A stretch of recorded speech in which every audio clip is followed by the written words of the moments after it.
La tronche info, place maintenant au focus. Vous le savez, nous sommes mardi et donc nous recevons nos spécialistes du numérique et des nouvelles technologies, à savoir l'association WeBash.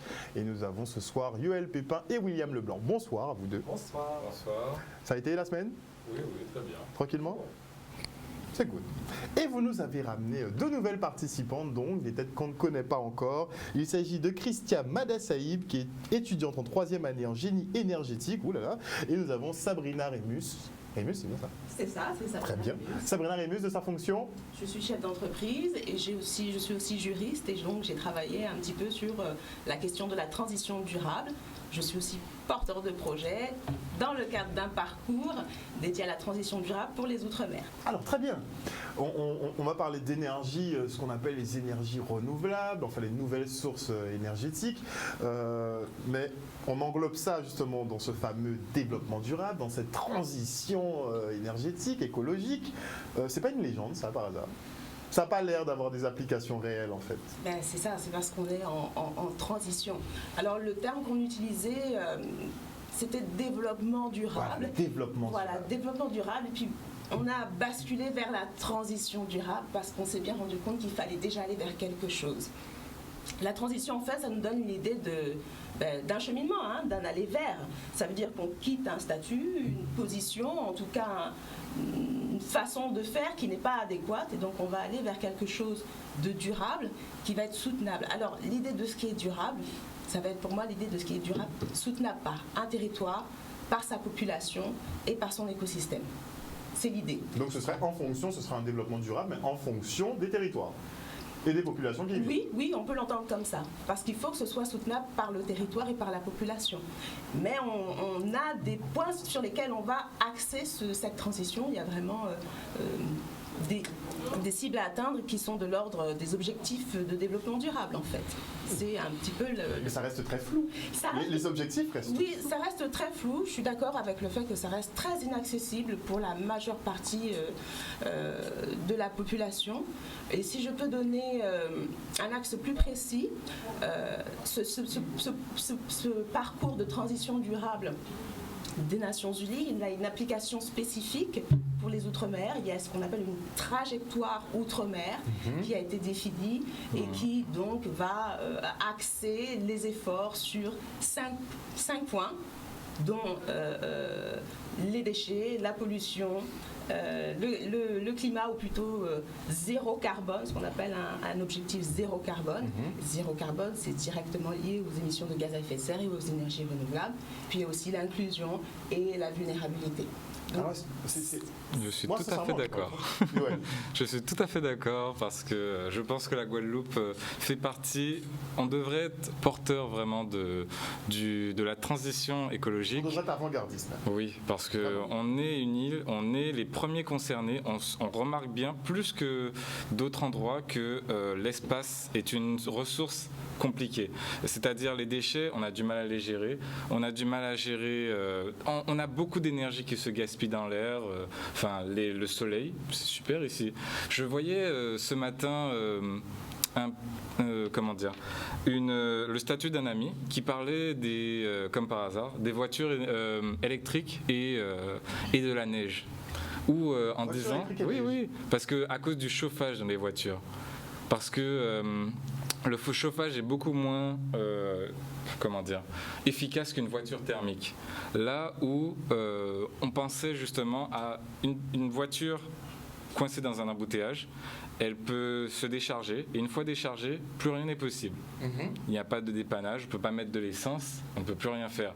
Mais en Guadeloupe, on n'a pas de souci. Déjà, en Guadeloupe, c'est tout petit, donc une voiture électrique, c'est super pratique. Ben oui, on tablait sur l'autonomie, avant on était sur du 50 km, du 100 km, exactement. C'était pas suffisant. Et maintenant, avec les Tesla, moi je veux ma Tesla, mais voilà. On est sur du combien, 500 On est du 300, sur certains modèles, on est proche des 400 en réel, 400 km d'autonomie en réel. Ouais, mais en dans Guadeloupe, c'est largement suffisant. Hein. Voilà. La nuit, ça recharge. Il faut faire le tour de la Guadeloupe 2 fois. Donc, oui, justement. À minima. Donc là où en métropole, une fois chargé, le gars, il est obligé de, pour s'amuser à faire Bordeaux-Paris, il est obligé de se recharger au moins 4 fois pour faire tout le chemin. Là, en Guadeloupe, on la recharge une nuit, on peut faire toute la Guadeloupe plusieurs fois. On est d'accord. Oui. On est d'accord. Donc comment expliquer qu'on ne soit pas du tout sur ça ? Qu'on n'aille pas du tout vers ce genre de technologie, ou très peu. On voit qu'il y a un petit peu de promotion en France, mais pas grand-chose. On voit que niveau tarifaire, on n'a toujours pas d'offre attractive. On est sur du 10 000 € supplémentaires pour une voiture électrique. Pourtant, on parle de transition. Pourquoi il n'y a pas de malus ou de bonus écologique, on ne sait pas. Donc, est-ce qu'il y a une véritable volonté de faire cette transition, ou bien on est encore dans le verbiage et on attend effectivement... je sais pas, que la Terre explose, je sais pas. Alors je pense qu'il y a une volonté réelle, mais je pense qu'il faut avoir aussi une vision un peu plus globale, ou en tout cas transversale. Quand on parle des voitures, c'est vrai qu'on se dit mais pourquoi on ne va pas plus vers des voitures électriques ? Mais la voiture électrique, on la recharge. Et l'électricité ici, elle est produite comment ? Au fioul. Mais c'est là où je n'ai pas compris. Il y a une dizaine d'années, j'ai posé la question. On était à 4% de développement en solaire, notamment avec la filiale Ténésol d'EDF. On était sur du 4%. Je leur avais demandé, mais pourquoi on n'est que sur 4% on a de l'ensoleillement en fait toute l'année. Bon, il n'y avait pas d'explication logique et rationnelle, évidemment, mais on peut pallier à cette solution-là. On peut pallier à cette problématique-là, pardon, de l'alimentation au fioul. Oui, c'est ce qui... non, on y est, on développe d'autres systèmes. Il faut comprendre qu'on est sur une économie carbonée. Ça veut dire qu'on est sur une économie qui fonctionne qu'à partir de carburant, pétrole, etc. Donc on a des infrastructures prêtes que pour ça. Donc aujourd'hui, il faut mettre en place aussi les infrastructures pour permettre justement que les énergies renouvelables, ou en tout cas l'écologie ou les énergies propres, ce ne soit pas juste... une illusion. Je donne un exemple. Aujourd'hui, on est en train de travailler, en Guadeloupe, il y a plusieurs équipes qui travaillent effectivement sur la biomasse, on travaille sur le photovoltaïque, il faut mettre en place des champs de panneaux solaires. Mais bon, oui, depuis, on est quand même en retard. On aurait pu être avant-gardiste sur ça, mais il faut comprendre qu'on est sur une économie... carbonée, qui a des infrastructures pour cela. Et donc là, maintenant, il y a un effort d'investissement réel pour développer des technologies innovantes, pour justement équiper le territoire avec les équipements nécessaires, les infrastructures nécessaires pour arriver à cela. Et donc, c'est pour ça qu'on parle de mix énergétique. C'est-à-dire qu'il va falloir faire cette balance. On va essayer d'enrichir... On a l'impression qu'en fait, on va rester en mix énergétique. Je pense que c'est une histoire de mentalité aussi, parce que quelque part, l'énergie renouvelable, c'est beaucoup plus en termes de rentabilité, mais également d'habitude. Commencer à passer au solaire, ça bousculerait beaucoup de personnes qui se font de l'argent avec quelque chose qui fonctionne et pas durable, mais qui fonctionne en tout cas, durable économiquement. En tout cas, ça c'est sûr. On est d'accord. Donc ce serait purement économique. Le fait qu'il n'y ait pas de transition écologique, finalement... Et après, je pense qu'il y a une histoire de rentabilité. J'en parlais justement avec Christia en termes d'énergie. Les énergies renouvelables n'ont pas autant de rentabilité que les énergies fossiles. On part du soleil, c'est gratuit. Sur l'éolien, le vent, c'est gratuit. Mais même en termes de rendement par rapport à l'investissement. C'est-à-dire que déjà, pour créer un photovoltaïque, il faut déjà un panneau photovoltaïque, il y a des métaux rares. Des métaux rares qui, eux aussi, le fait d'aller en chercher, ont un impact carbone. Le prix est assez élevé, il est considérable quand même. Et par rapport au rendement, donc ce que peut produire le photovoltaïque en termes d'énergie, par rapport à des offres, on va dire, moins chères, mais des énergies fossiles, les gens n'ont pas forcément envie de perdre, entre guillemets, de l'argent pour ça. Mais c'est pour ça qu'il faut changer les choses. Et en Guadeloupe, on a quand même un soleil qui est assez fort. Voilà, on a des ressources. La ressource, elle est là. On a beaucoup de ressources, on a du vent, on a des vents quand même assez... On a de l'eau. Exact. On a de l'eau. On a la houle aussi qu'on peut utiliser. Oui. On a l'hydrolienne, l'éolienne et le photovoltaïque. Donc, il faut... On a même la géothermie. On a même la géothermie, effectivement. En plus, voilà, avec on a un volcan là qui est en train de faire un peu de sienne, mais qui justement qu'on peut utiliser. On peut utiliser ce genre de ressources, mais il faut un investissement, un capital de départ qui est assez considérable. Monsieur Walter Bajazé. Oui, bonsoir. Attendez 2 petites secondes. Vas-y. J'allais dire qu'il va aussi se poser le problème de la stabilité de la production d'énergie en fait. On ne peut pas mettre d'un coup beaucoup d'énergie d'origine renouvelable parce que par exemple l'énergie éolienne c'est une énergie qui est assez intermittente, la production est intermittente parce que ça dépend du vent. Et le solaire, s'il y a des nuages, ça ne va pas produire ou produire beaucoup moins. Donc il y a des installations à mettre en place vis-à-vis de ça. Et est-ce qu'on peut faire des installations qui seraient complémentaires en fait? C'est coûteux et surtout que en fait on peut pas mettre que de l'énergie renouvelable pour l'instant, que du solaire, que de l'éolien. C'est ça, parce qu'au final, dès qu'il y aura un problème, qu'il n'y aura plus de gisement solaire ou vent, on ne va plus produire et il y aura une coupure de courant générale. S'il n'y a plus de pétrole.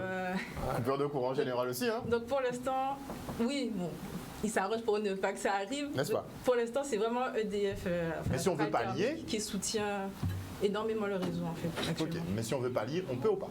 Selon toi, est-ce qu'on peut ou pas? On peut, mais il faudrait qu'il y ait beaucoup de centrales, on va dire, différentes. Beaucoup de centrales différentes qui seraient complémentaires. Oui, c'est un petit peu comme la voiture électrique qui est hybride en fait. Pour être sûr de ne pas tomber en panne d'électricité, on lui donne quand même une partie où on peut mettre du fossile. C'est ça. C'est un petit peu la même idée. Ou alors on peut penser au smart grid. Je sais pas si vous... Pourquoi? C'est quoi? Smart grid, en fait, ce sont des réseaux intelligents.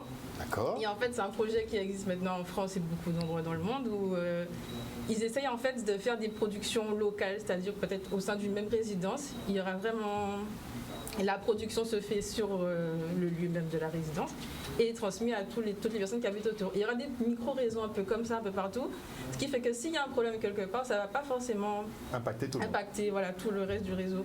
Donc ça, c'est une solution qui commence à se développer et on y pense en ce moment. Alors, M. Bajazé, vous êtes arrivé en cours, vous êtes directeur d'Éco-Soleil, donc vous travaillez directement dans le solaire. Qu'est-ce qui empêche le développement de cette activité, la pose de panneaux, puisque techniquement, toutes les toitures de Guadeloupe devraient être équipées et produire, voire revendre de l'électricité à EDF? On est loin du compte. Complètement. On est, je dirais, un peu dans une guerre économique. J'ai suivi un petit peu le débat de loin, effectivement. Excusez-moi pour mon arrivée tardive. Je pense qu'il y a eu un petit couac au niveau des heures, mais bon, c'est pas. Aujourd'hui, il faut savoir que la principale personne qui permet de réaliser d'offrir de l'électricité au grand public, ben, c'est effectivement EDF.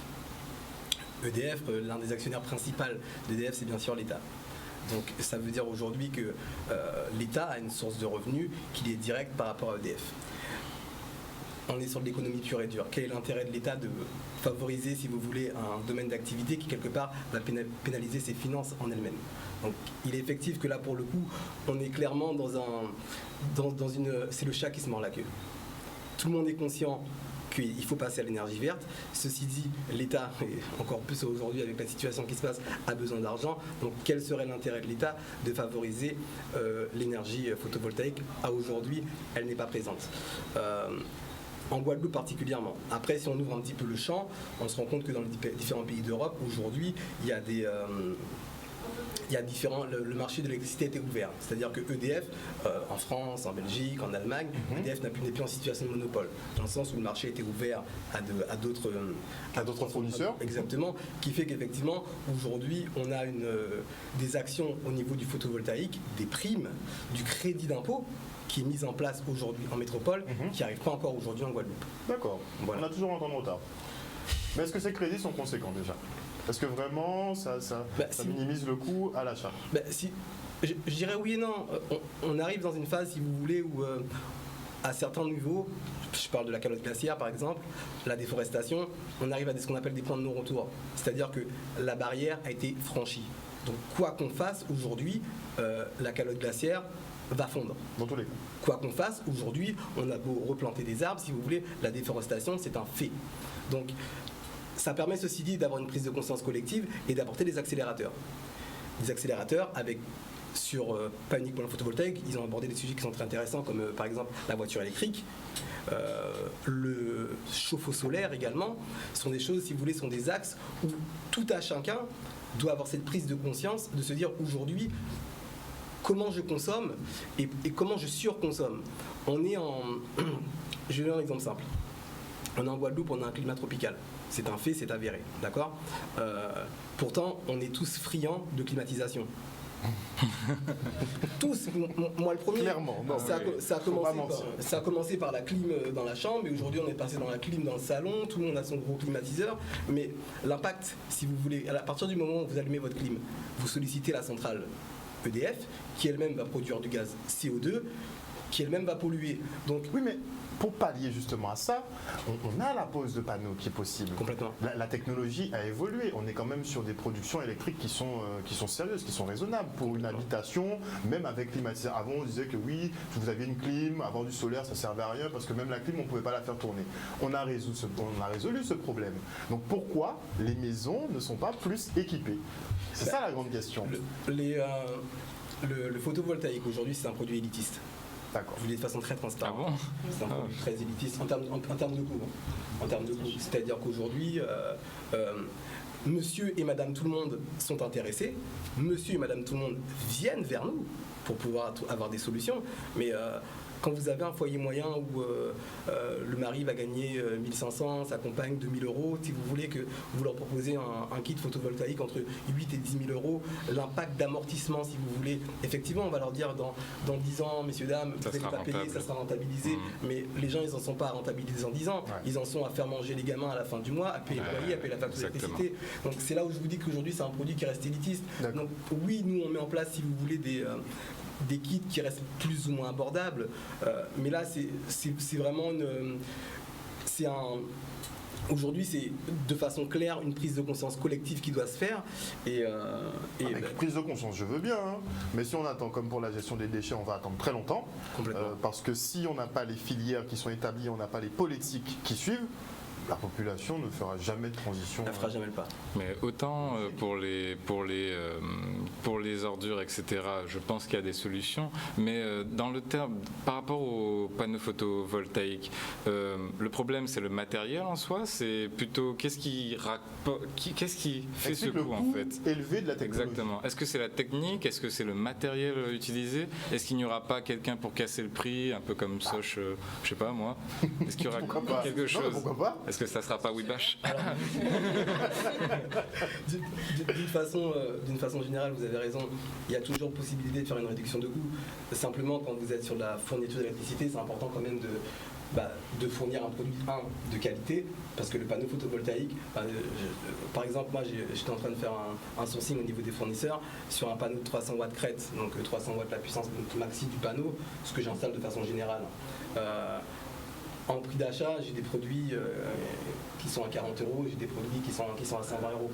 Donc après, derrière, il faut aussi être en accord avec ce que vous faites. C'est-à-dire qu'aujourd'hui, un panneau photovoltaïque, il faut aussi qu'il soit fait de façon correcte, que la personne qui vous le vende également un processus de recyclage du panneau qui soit mis en place, que ce soit pour le panneau, que ce soit pour la batterie, et prendre en compte également, pareil, qu'on est sur une île, parce que c'est bien beau de... Oui, l'air salin, les choses comme ça, ça augmente l'usure. Faire du low cost, on pourrait, mais ça partirait très vite. La promesse sera pas respectée.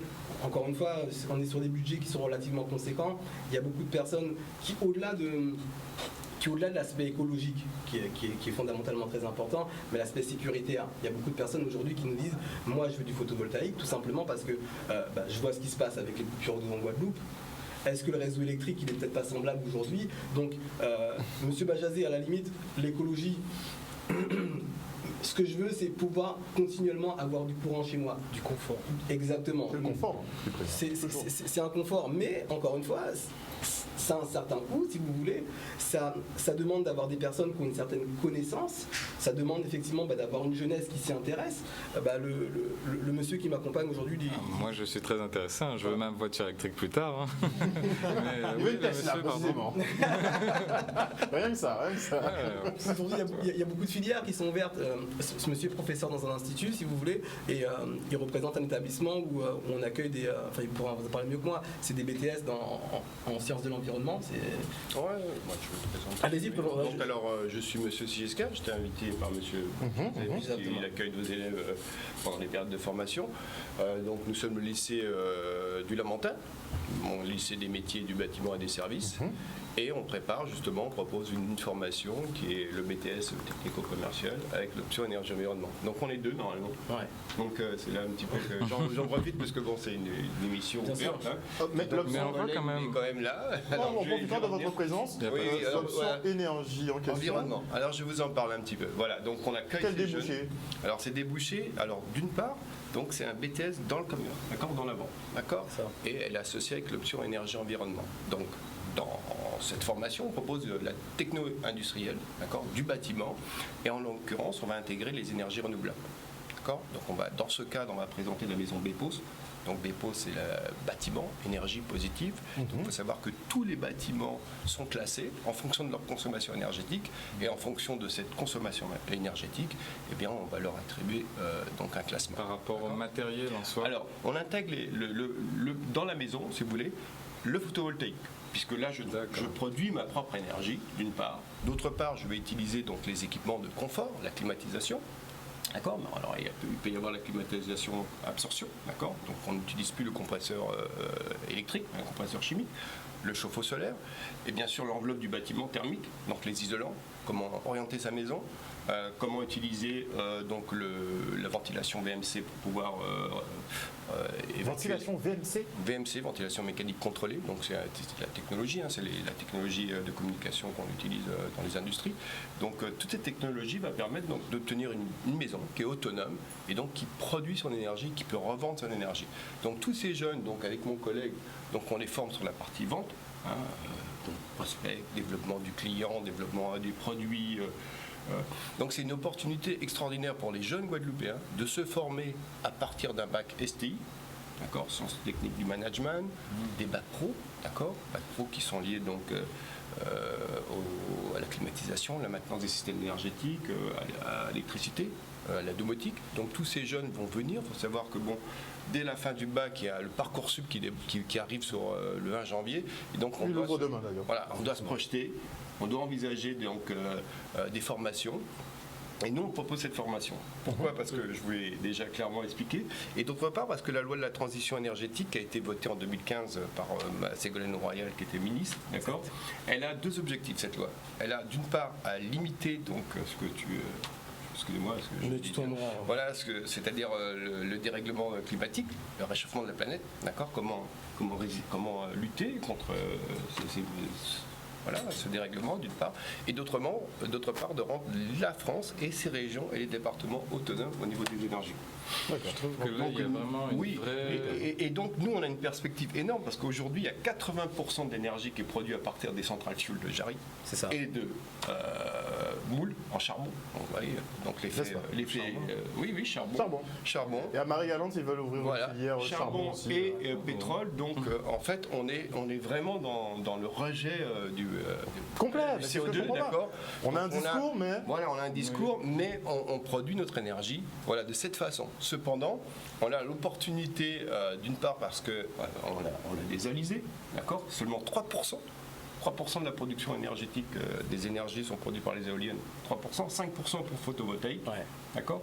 On a des déchets. Il faut savoir que la plupart d'entre vous, des gens ne font pas attention au tri des déchets, mais avec le déchet, on peut avoir une économie. L'économie du biogaz. D'accord.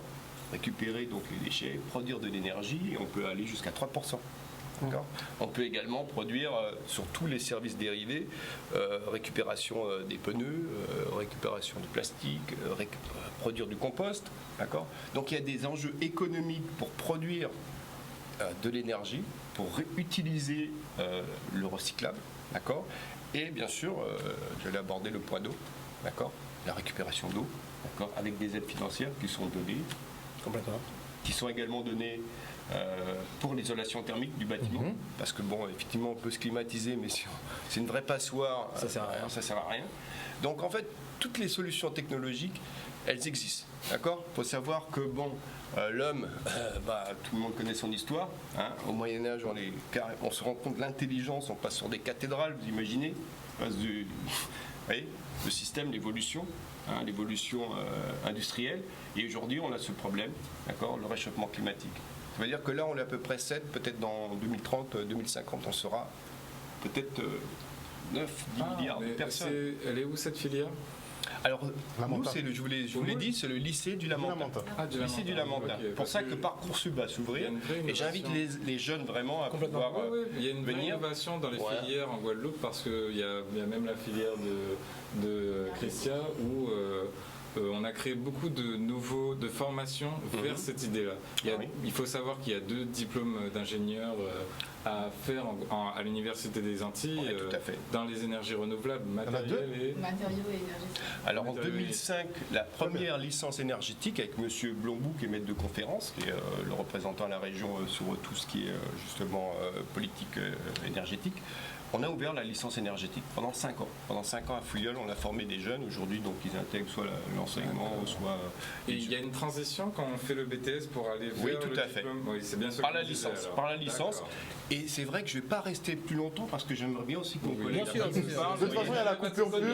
On pourra faire le switch pendant la coupure pub. Ce qui est très important, d'accord, c'est que la Guadeloupe est en éducation nationale, d'accord, le lycée du Lamentin, donc on propose cette formation.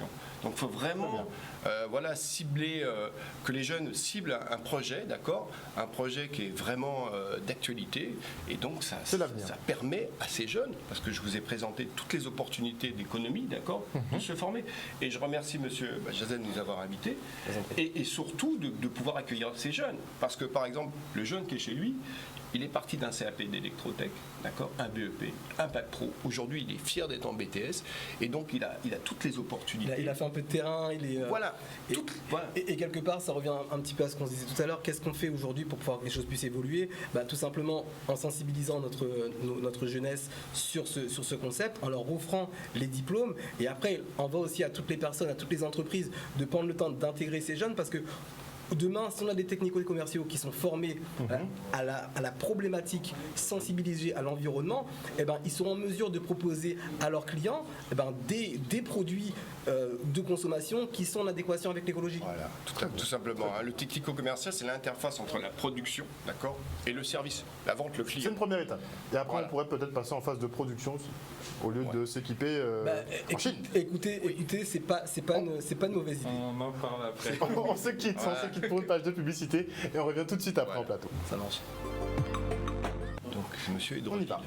De retour sur le plateau du Focus, nous sommes toujours en présence de William Leblanc, président de l'association WIBACH. Il est en compagnie de Christia Madassaïb, étudiante en 3e année en génie énergétique, mais aussi Sabrina Rémus. Et de l'autre côté du plateau, nous avons donc Walter Bajazé, qui est de la société Éco-Soleil. Il est en compagnie de monsieur Sigiscard, qui est professeur au Lamentin. Et nous avons un autre intervenant qui nous a rejoint, en la personne de monsieur. Vous vous présentez, nom, prénom, fonction. Alors, monsieur Edouard Raymond, donc je suis sociologue et je suis professeur d'économie-gestion, option, sur le BTS énergie et environnement, en fait,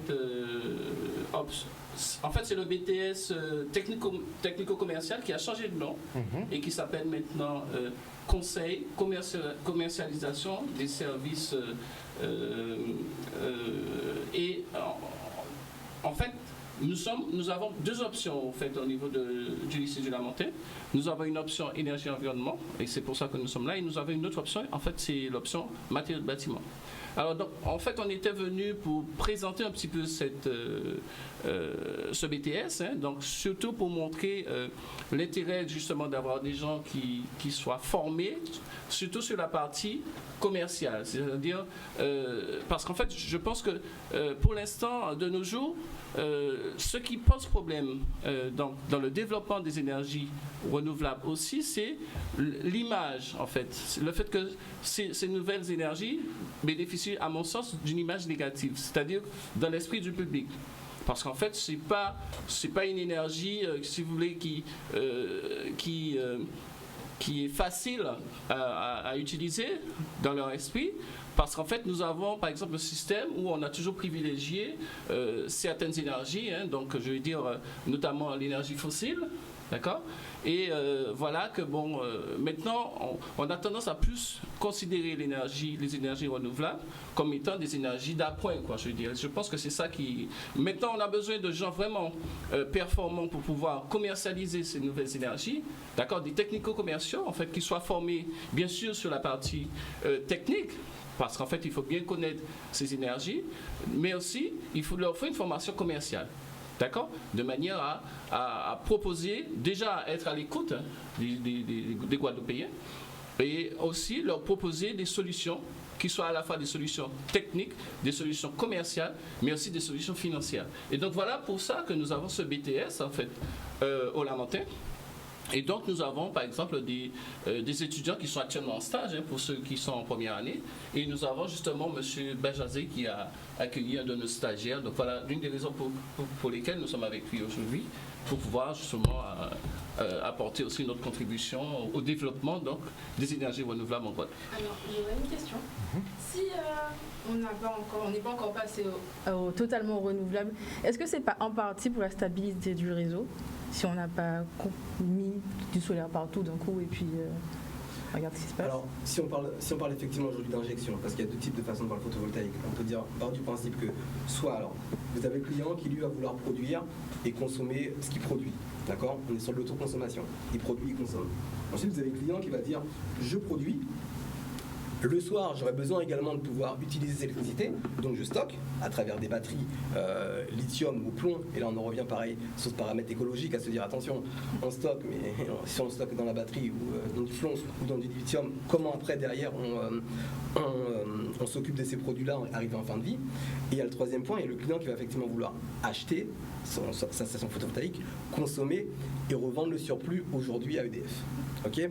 Il y a vous avez raison sur le paramètre effectivement stabilité du réseau. Le réseau aujourd'hui, de toute façon il suffit de regarder autour de nous quand on passe au niveau de la route. On n'a pas le réseau le plus récent de France et de Navarre, si je peux me permettre. En 1 et en 2, le paramètre aussi qui effraie, qui freine le client, c'est que le prix de revente à EDF n'est pas fixe. C'est-à-dire qu'aujourd'hui, vous allez acheter un kit, vous allez dire je revends mon électricité à EDF. EDF va vous dire très bien, sur le premier trimestre, je vous l'achète, c'est un exemple, hein, je vous l'achète 5 €. Okay, vous signez 5 €. Trimestre prochain, les prix sont réévalués, finalement, votre kilowattheure, je le rachète 2 €.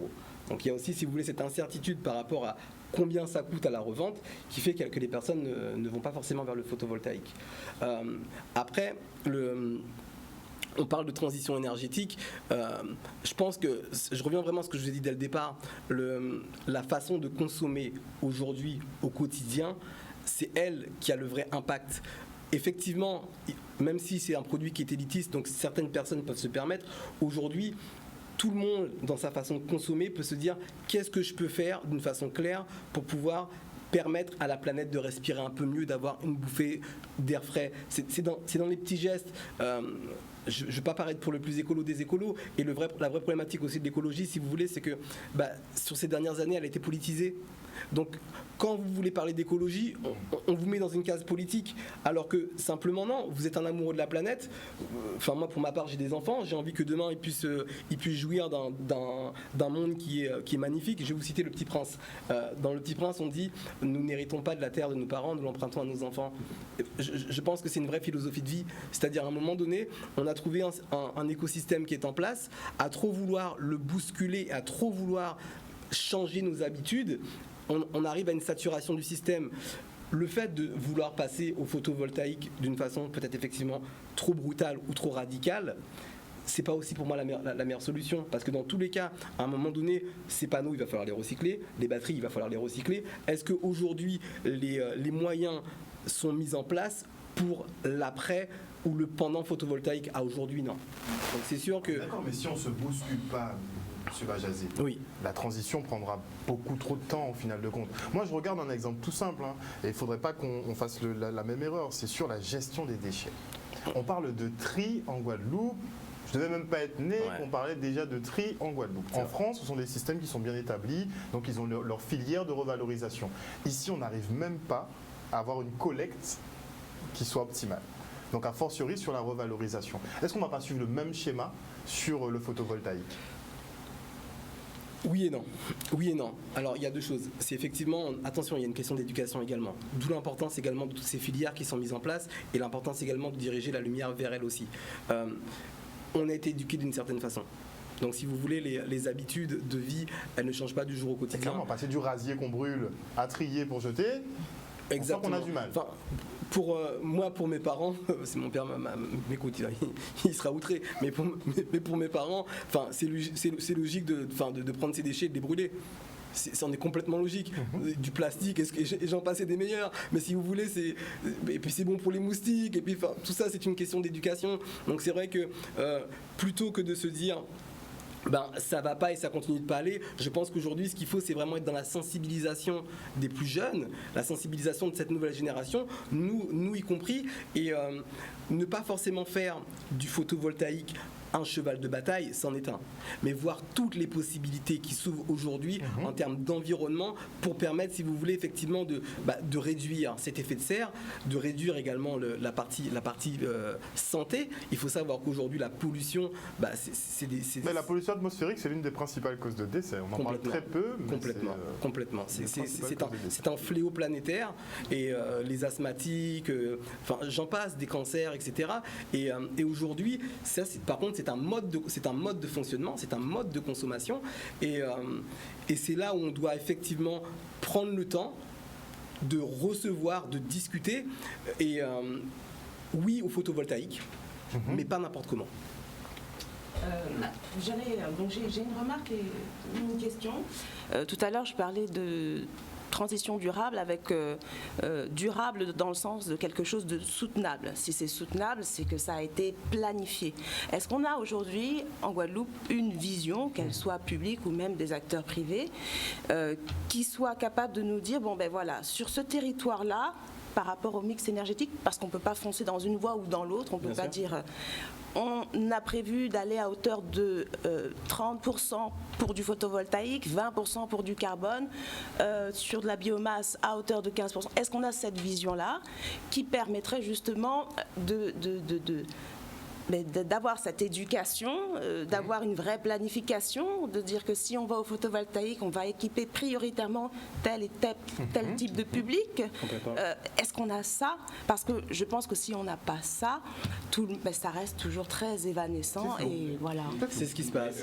J'allais vous dire que la transition, la loi de transition, est planifiée justement en 2050 d'obtenir 50% d'autonomie. S'il n'y a rien qui se fait, on a signé un document alors il n'y a rien qui se fait.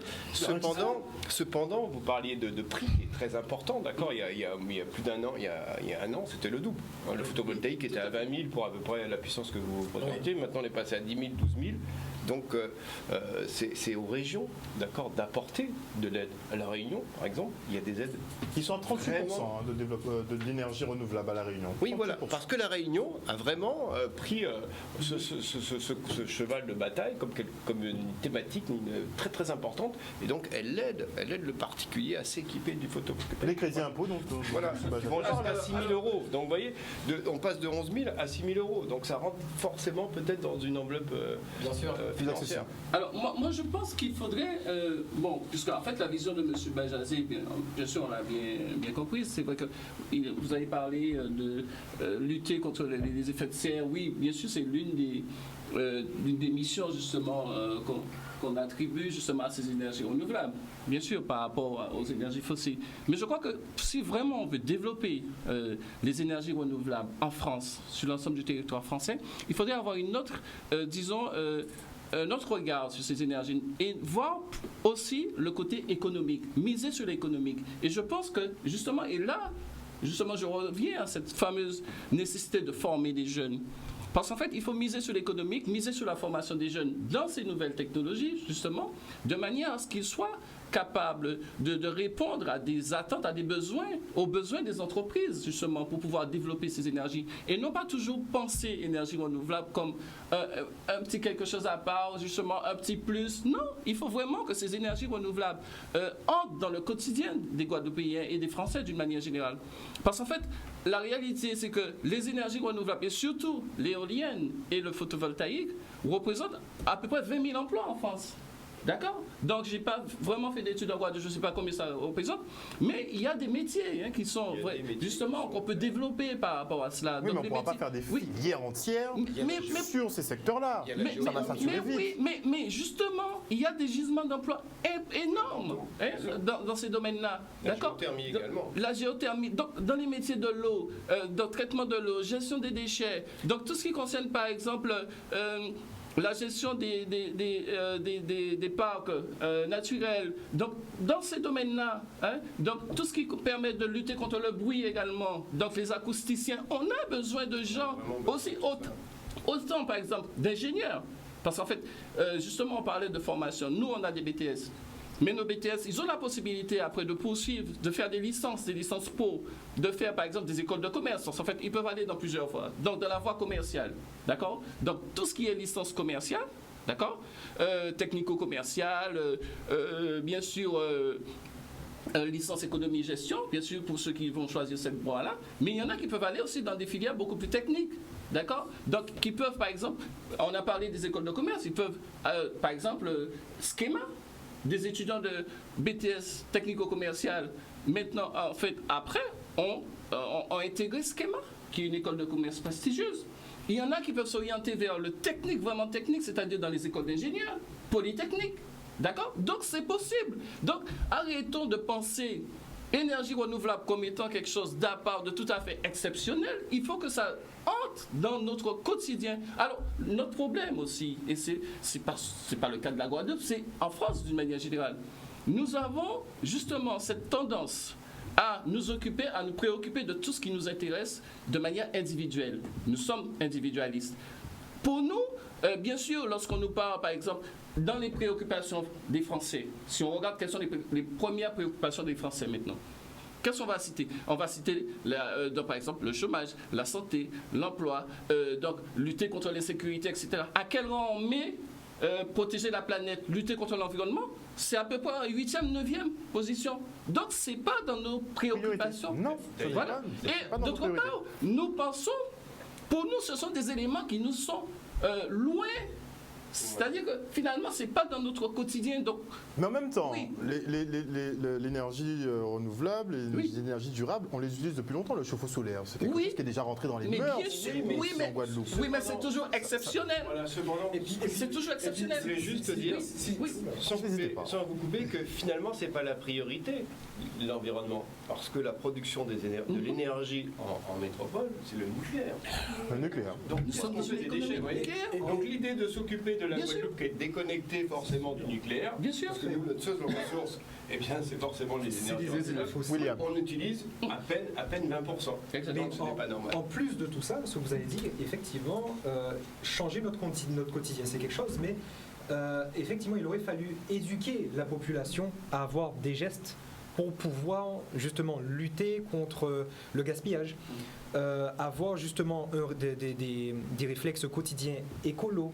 Et moi, je vais intervenir plutôt sur un domaine, mais qui est un peu, on va dire, en suspens. C'est par exemple l'automobile. Là, quand on va parler de l'automobile, on va toucher directement les gens en plein cœur. Clairement. Vraiment. L'automobile, vraiment, tout le monde, principalement, a au moins une voiture en major. Voilà. Surtout sur des îles comme la Guadeloupe. Et nous savons que nous aimons voitures, nous. Bien sûr. Voilà. Mais si par exemple. De pollution. Ah oui. Il faut savoir que j'ai vu des chiffres pour la France métropolitaine, et il faut compter, je crois, 78% du gaz à effet de serre émis et au niveau des transports. Les voitures électriques sont-elles une solution? Oui et non. Moi, si je prends par exemple le cas de Tesla, qui est actuellement la voiture la plus, on va dire, écologique en termes en tout cas d'émissions lors de son utilisation. C'est l'une des plus high-tech tout court. Voilà, les plus high-tech, etc. Aussi, ça va avec. L'une des plus chères. Mais après, quand on regarde, on a des voitures thermiques qui sont largement plus chères aussi que celle-ci. Quand on regarde par exemple une Tesla, c'est pas pour faire la promotion, mais une Tesla, 40 000 euros, on a une Tesla. Et à 40 000 euros, on a aussi une Citroën, on a aussi on a des Lamborghini ici, faut pas l'oublier. On a des Lamborghini. Donc on a la Tesla, ça reste abordable, franchement. Voilà, en vrai, donc. Mais non, ça reste élitiste. Ça reste élitiste, mais. Ça reste quand même abordable. Il le dit, il y a des voitures à 200 000, à 300 000 euros. C'est ça, mais par exemple une Tesla en Guadeloupe, ou une voiture électrique en vrai en Guadeloupe, avec l'architecture qu'on a et les ressources qu'on a, on peut largement en fait refaire, on va dire, le parc automobile de la Guadeloupe.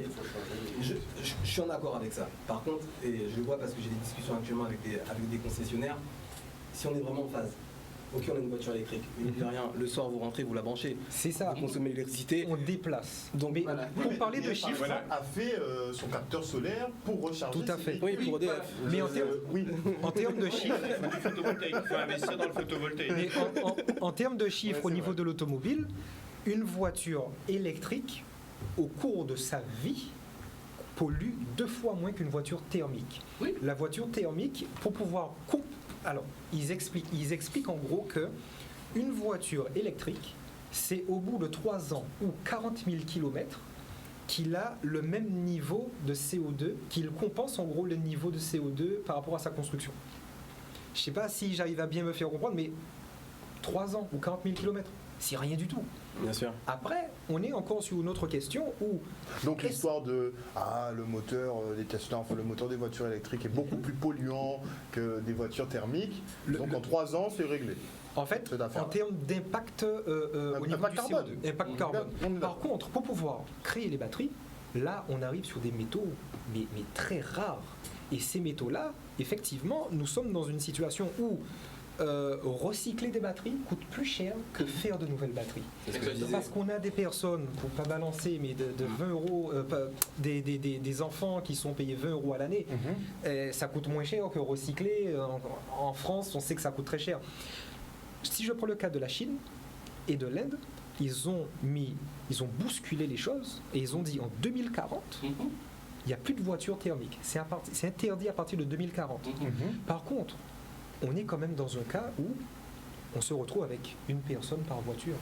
Est-ce que le fait est-ce qu'il ne faudrait pas se poser la question d'un arrangement des transports? Est-ce qu'il faudrait forcer tout le monde à prendre les transports en commun? Les gens pèteraient les plombs. Donc c'est à nous aussi de prendre conscience, de nous habituer sur nos gestes quotidiens et de prendre conscience qu'à partir de maintenant, ok, il faut avancer en faisant le moins possible d'impact, en rejetant le moins possible de CO2. Est-ce que la voiture électrique est une solution? Actuellement, c'est peut-être la moins pire des solutions, mais ça reste aussi, en tout cas, la meilleure. Si on résout le problème de recyclage et de dépollution des batteries, le problème des voitures électriques est réglé, concrètement. Pas complètement. Pas complètement, ça a duré une vie. On a le problème de la ressource. Voilà. On est toujours sur une ressource rare, non renouvelable. C'est ça. Alors, on a une batterie, effectivement, qui va nous permettre de mettre en œuvre un mécanisme d'énergie renouvelable. Graphite, lithium. Mais le matériau rare en lui-même, c'est une ressource fossile. Voilà, fossile et non renouvelable. Et donc, tout le processus d'extraction va aussi avoir un impact carbone. C'est ça. Donc, la grande question, c'est qu'est-ce qu'on fait des batteries après? C'est exactement. Et on en revient à la même chose pour le panneau photovoltaïque. Parce qu'une façon, comme je vous dis, dans tous les cas, vous installez votre station photovoltaïque, la journée ça fonctionne, le soir il faut stocker, il faut des batteries. Voilà. Et je rebondis sur ce que tu as dit tout à l'heure par rapport au chauffe-eau solaire. Qu'est-ce qui fait aujourd'hui qu'on a cet engouement aujourd'hui sur le chauffe-eau solaire? C'est parce que c'est un produit qu'on est en mesure de proposer pour 80% de la population à 1 €. C'est ce qui fait aujourd'hui.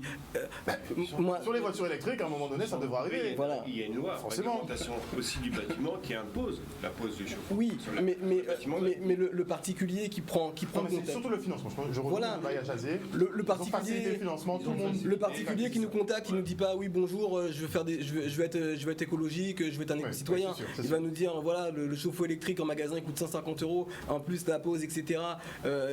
Et en plus je le sens sur ma facture d'EDF. Chez vous ça me coûte 1 €, je le sens pas sur ma facture EDF, je veux mon chauffe-eau solaire. Alors justement, pour citer... Et pour conclure, vous avez cité le cas d'EDF. Moi j'ai ça à dire par rapport justement aux nouvelles énergies. C'est que finalement, si on veut développer cette affaire-là, moi je dis, on a intérêt à développer. Il faut qu'on développe cette affaire-là. Pour notre survie. Oui. D'accord? Mais il faut qu'on investisse là-dedans. Il faut qu'on investisse. On a des bureaux de recherche, on a des ingénieurs, etc. Il faut mettre l'argent, il faut faire de la recherche. D'accord? De manière à rendre ces énergies-là beaucoup plus pratiques, beaucoup plus accessibles, beaucoup moins coûteuses également. Parce que c'est ça qui pose problème au niveau des nouvelles énergies. Regardez EDF maintenant. EDF, l'électricité c'est facile.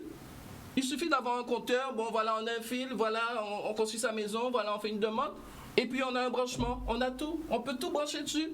Maintenant si on veut installer des panneaux photovoltaïques, donc déjà c'est encombrant, c'est embarrassant, où est-ce qu'on va fixer? Il y a le coût, parce que c'est pas donné non plus. D'accord? Donc, finalement, on n'a que des inconvénients. Tout ce qui est éolienne, c'est volumineux, ça fait du bruit pour le voisinage et compagnie. Même les municipalités, les communes, voilà, parce que ça pose problème. Quand un maire maintenant décide d'implanter des éoliennes, oui, mais il y a l'éolien offshore. C'est peut-être qu'on cible mal nos projets. Pourquoi pas sur de l'éolien offshore? C'est ça. Il faut qu'on travaille sur ça de manière à faire, j'ai envie de dire, domestiquer. Hein?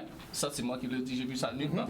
Domestiquer les énergies renouvelables de manière à ce que finalement les Guadeloupéens, les Français, enfin l'humanité se disent bon voilà, eh bien moi j'ai plus besoin d'EDF, d'accord? Maintenant j'ai l'énergie gratuite, et maintenant je bénéficie d'installations qui sont pratiques, faciles, etc. Eh bien je passe aux énergies nouvelles. Faciliter l'accès. Mais voilà. Et le mot de la fin J'allais dire qu'on revient sur le problème de la politique, là, pour le coup. Exactement. Et n'oublions pas de former les jeunes. Et si je peux terminer en disant, puisqu'on a quand même tapé un petit peu sur EDF, aujourd'hui il y a quand même pas mal d'aides qui sont mises en place par EDF. On n'en discute pas. On n'en discute pas. Mais ils se sont enrichis de façon colossale en ayant le monopole sur le marché pendant des siècles. Donc ce serait bien qu'ils rétribuent un moment, et les crédits, ce serait bien qu'ils soient sur le photovoltaïque, pas que sur le chauffe-eau solaire. Sur le photovoltaïque, ils devraient le passer, et ça fait longtemps qu'ils auraient déjà dû le faire. Moi, c'est la petite pique, parce que la filiale Télésol, là, elle aurait dû décoller, et visiblement, ils ne sont pas pour son développement à 2000%. Mais bon, peut-être qu'utiliser de l'or, ça peut changer quelque chose sur les panneaux photovoltaïques. On ne sait pas. On se pose des questions. On verra dans quelques années, mais en tout cas, la technologie va évoluer, et on espère qu'on ne sera pas les derniers, puisque bon, en termes d'ensoleillement, on a la ressource graphique. On est les premiers. On devrait être les premiers. En tout cas, merci beaucoup à vous tous d'être venus sur ce plateau. On voit que les énergies renouvelables, finalement, ça passionne. Merci pour vos interventions. Chers téléspectateurs, on espère que vous avez passé un bon moment en notre compagnie. Le Focus revient demain à 19h. Passez une excellente soirée sur Canal 10. Bisous, bisous à vous.